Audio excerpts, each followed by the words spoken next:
Hi friends, എല്ലാവർക്കും പുതിയ വീഡിയോയിലേക്ക് സ്വാഗതം. അപ്പോൾ ഇന്നത്തെ നമ്മളെ വർക്ക് പോളോ TSI ആണ് കേട്ടോ. അപ്പോൾ ഫ്രണ്ടിലെ കാര്യങ്ങൾ കഴിച്ച് ബമ്പറും കാര്യങ്ങളും ഫ്രണ്ടിലെ ക്രോസും കാര്യങ്ങളും റേഡിയേറ്ററൊക്കെ അഴിച്ചു വെച്ചിട്ടുണ്ട് കേട്ടോ. കണ്ടൻസറിൻ്റെ അസംബ്ലിയൊക്കെ അഴിച്ചു വെച്ചിട്ടുണ്ട്. എന്തിനാ അഴിച്ചു വെച്ച് കഴിഞ്ഞാൽ വണ്ടിക്ക് കംപ്ലയിൻറ്റ് ഓയിൽ ലീക്ക് ഉണ്ടോ, എൻ്റെ AC കംപ്രസറിൻ്റെ അവിടെയൊക്കെ ഓയിലുണ്ടോ, ഈ സമ്പിൻ്റെ അവിടെയൊക്കെ നല്ല പോലെ ഓയിൽ ലീക്ക് ഉണ്ട്. കസ്റ്റമർ അങ്ങനെ വണ്ടി പാർക്ക് ചെയ്യുന്ന സമയത്ത് അവിടെ പോർച്ചിൽ ഓയിൽ കണ്ടു. അപ്പം നേരെ കൊടുന്നു ചെക്ക് നോക്കിയ സമയത്ത് നമ്മളിവിടെ ഓൾട്ടർനേറ്ററും കാര്യങ്ങളൊക്കെ അഴിച്ചു വെച്ചിട്ടുണ്ടോ. ഓൾട്ടർനേറ്റർ അഴിച്ചു വെച്ചാൽ നമുക്ക് കാണാൻ പറ്റുള്ളൂ.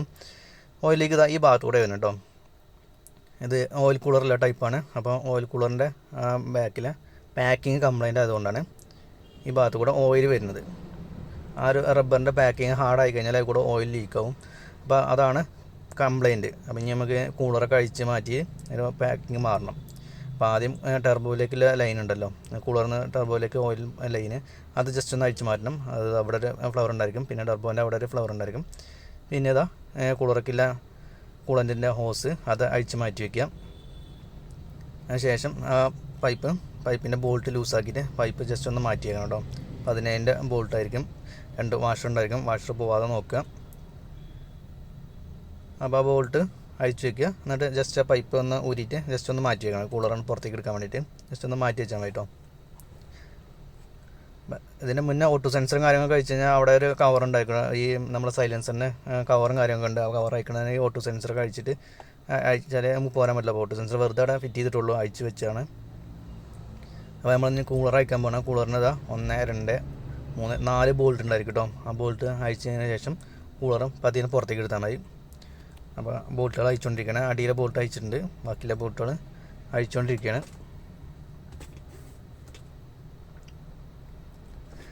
പിന്നെ ഓയിൽ കൂളർ മാറുന്നില്ല, ആ ഒരു റബ്ബറിൻ്റെ പാക്കിങ് മാത്രമേ മാറണുള്ളൂ കേട്ടോ. കൂളറിന് വേറെ പ്രശ്നങ്ങളൊന്നും ഇല്ല. പാക്കിങ് ഹാർഡായതുകൊണ്ട് തന്നെ ഓയിൽ അടി കൂടെ ലീക്കായി പോയതാണ്. അപ്പോൾ നമുക്ക് പാക്കിങ് മാത്രമായിട്ട് മേടിക്കാൻ കിട്ടും. അപ്പോൾ പാക്കിങ് മാത്രമേ മാറണുള്ളൂ.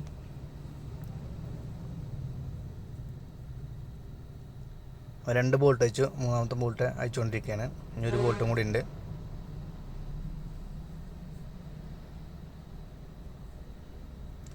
അപ്പോൾ ലാസ്റ്റത്തെ ബോൾട്ടും കൂടി അഴിക്കാൻ പോവാണ്.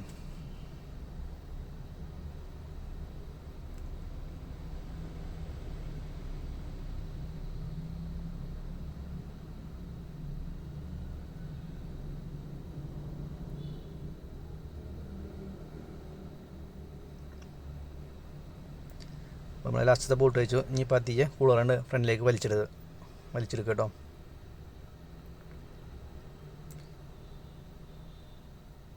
അതേപോലെ വലിച്ചെടുക്കുക. ഒരു കൂളൻറ്റിൻ്റെ ഒരു ഓസ് ചെറുതായിട്ട് അതിൻ്റെ ഉള്ളിലേക്ക് കയറിക്കും. അതാണ് അത് പോരാത്തൊരു പാട്.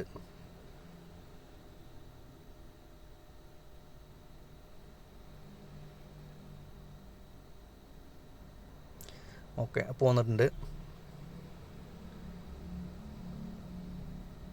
അപ്പോൾ ഇതാണ് ഓവറിങ് കേട്ടോ. ഈ കാണാണ് അതിൻ്റെ ഓവറിങ്.